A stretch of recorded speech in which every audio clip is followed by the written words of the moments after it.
Hello दोस्तों, यूबीक्विटस study में आपका स्वागत है। आज की करंट न्यूज है। हाल ही में भारत रत्न डॉक्टर भूपेन हजारिका पुरस्कार 2025 से कितने व्यक्तियों को सम्मानित किया गया? तो दोस्तों इसका सही उत्तर हो जाएगा 6 व्यक्तियों को इस पुरस्कार से सम्मानित किया गया। ऑप्शन ए इसका सही हो जाएगा। आइए इसको हम लोग डिटेल्स में देख लेते हैं।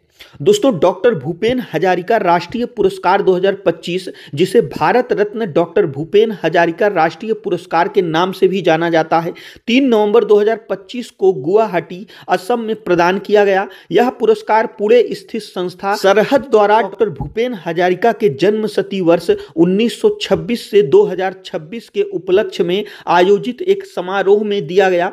इस पुरस्कार समारोह में पूर्वोत्तर क्षेत्र के 6 विशिष्ट व्यक्तियों को उनके उत्कृष्ट योगदान के लिए सम्मानित किया गया। इसी के साथ अगर हम डॉक्टर भूपेन हजारिका की बात करें, यह कौन थे? तो दोस्तों यह भारतीय कला और संस्कृति के एक महान और बहुमुखी व्यक्ति थे, जिन्हें ब्रह्मपुत्र का बार्ड कहा जाता था, यानी कि ब्रह्मपुत्र का शायर या फिर कवि। क्योंकि दोस्तों ये जो है एक संगीतकार, शायर और कवि थे और इनका संबंध ब्रह्मपुत्र नदी से बहुत ही गहरा था। उनकी जो संगीत थे, उनकी जो शायरियां थी, उसमें दोस्तों ब्रह्म नदी जो है झलकती थी, इसीलिए इन्हें ब्रह्मपुत्र का बाढ़ कहा जाता है। और इनका जो जन्म है वह 8 सितंबर 1926 ईस्वी को हुआ था और इनकी जो मृत्यु है वह 2011 में हुई थी। वैसे तो दोस्तों इनको बहुत सारे अवार्ड मिले थे, उसमें से दोस्तों भारत का सबसे महत्वपूर्ण अवार्ड भारत रत्न इनको जो है मरणोपरांत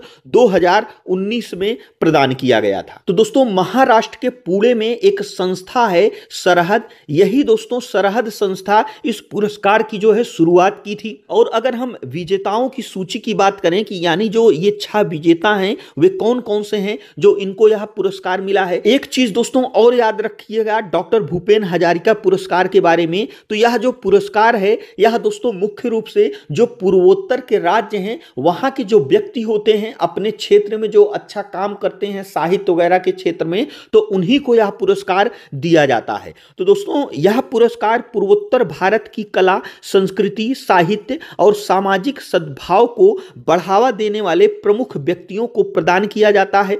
वर्ष 2025 के विजेताओं के नाम और उनके कार्य क्षेत्र निम्नलिखित हैं। इन 6 व्यक्तियों में कौन कौन से हैं? तो दोस्तों इसमें आ जाते हैं ऐसे दोरजी थोंगची, जो अरुणाचल प्रदेश के रहने वाले हैं, लोक कथाओं और समकालीन विषयों को जोड़ने वाले प्रख्यात लेखक हैं। और हैं दोस्तों लैसराम मेमा, जो मणिपुर के रहने वाली हैं, मणिपुरी भाषा और परंपराओं की संरक्षणकर्ता, प्रमुख साहित्यकार, शास्त्रीय गायिका और नृत्यांगना है, इनको यह पुरस्कार मिला है। इसी के साथ साथ दोस्तों रजनी बसुमतारी, जो असम की रहने वाली हैं, महिलाओं के मुद्दों और ग्रामीण जीवन पर केंद्रित प्रसिद्ध अभिनेत्री व फिल्मकार हैं। और हैं दोस्तों LR सेलो, जो मिजोरम के रहने वाले हैं, मिजो साहित्य को बढ़ावा देने वाले लेखक और अनुवादक, जनसंपर्क विशेषज्ञ भी हैं। और दोस्तों हैं डॉक्टर सूर्यकांत हजारिका, जो असम के रहने वाले हैं, असम के साहित्यिक विकास पर विस्तृत शोध करने वाले विद्वान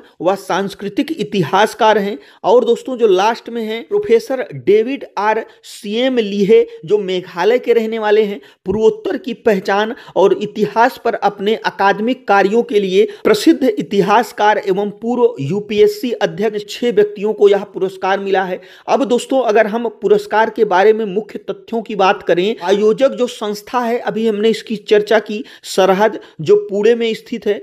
स्थापना वर्ष, इसकी जो स्थापना है दोस्तों, इनकी जो मृत्यु हुई थी वह 2011 में हुई थी। इनके मृत्यु उपरांत जो है इस पुरस्कार की स्थापना 2012 में इस संस्था के द्वारा की गई थी। और अगर हम इस पुरस्कार के उद्देश्य की बात करें तो संस्कृति और संचार के माध्यम से डॉक्टर भूपेन हजारिका के शांति और एकता के दृष्टिकोण को मूर्त रूप देने वाले पूर्वोत्तर के व्यक्तियों को सम्मानित करना है। इसी प्रकार से दोस्तों पुरस्कार में क्या क्या दिया जाता है, अगर हम इसकी बात करें तो दोस्तों इस पुरस्कार के साथ 51,000 रुपए की नगद राशि दी जाती है, एक प्रशस्ति पत्र, एक स्मृति चिन्ह और महाराष्ट्र से एक शॉल और एक असमिया गमछा दिया जाता है। क्योंकि दोस्तों ये जो हजारिका थे ये दोस्तों असम के रहने वाले थे, इसीलिए दोस्तों असम से एक गमछा दिया जाता है। और दोस्तों महाराष्ट्र की एक संस्था है जिसकी ये पुरस्कार स्थापना की है, तो दोस्तों महाराष्ट्र महाराष्ट्र से जो है एक शॉल दी जाती है। इसी प्रकार से यह हमारा आज का करंट अफेयर्स था। जो हमारा आज का क्वेश्चन है वह है, हाल ही में NBWL द्वारा क्षेत्रफल विस्तार को मंजूरी मिलने के बाद सुंदरवन टाइगर रिजर्व भारत का कौन से नंबर का सबसे बड़ा टाइगर रिजर्व बन गया है? तो इसमें से कौन सा ऑप्शन सही है हमें कमेंट बॉक्स में जरूर बताइएगा। और दोस्तों यदि वीडियो यूजफुल लगा हो तो हमारे चैनल को जरूर सब्सक्राइब करिएगा। और दोस्तों वीडियो देखने के लिए आपका बहुत बहुत धन्यवाद।